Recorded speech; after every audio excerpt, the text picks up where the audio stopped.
I come to you from northern Wisconsin, where today it is about 10 below zero, and I want to show you the sugar shack that manufactured. And I am just a hobbyist. I'm not a full production type of guy, and we enjoy it. It's making your own maple syrup is self-satisfying, a lot of work, but it sure is worth it.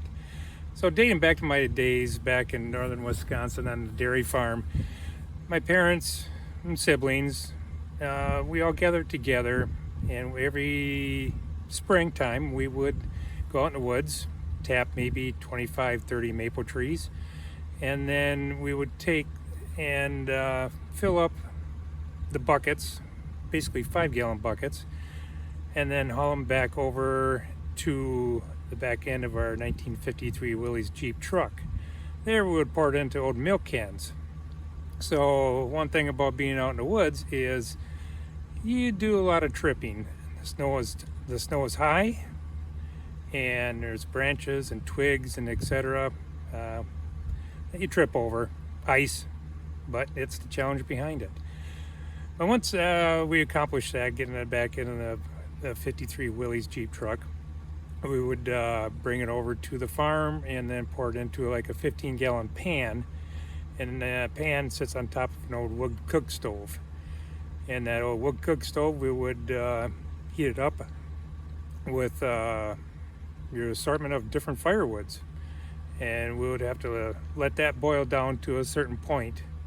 And once we got to that point, then we'd bring it inside in smaller containers, like a stock pot.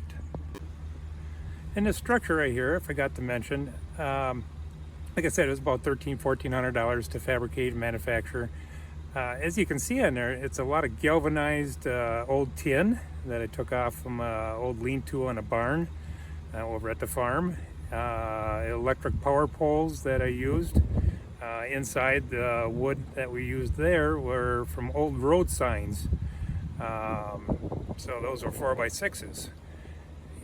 Windows were new. I did get some new lumber and etc., but you can really keep your costs down low if you find the used materials and willing to work with it. Here I'll just give you a little visual walk around of the sugar shack. As you can see that, as I mentioned, a lot of materials were used. And even the materials on top, on the vents up there, if you want to call it a cupola or whatever, that opens up so the steam goes out. That was all wood that I got from work that was going to go into the dumpster. So yeah, reuse the materials that you can find, and you can make yourself a really nice sugar shack, one that you can stay in and stay warm.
thank you for following us on YouTube and our manufacturer of the old Sugar Shack, Maple Syrup Sugar Shack.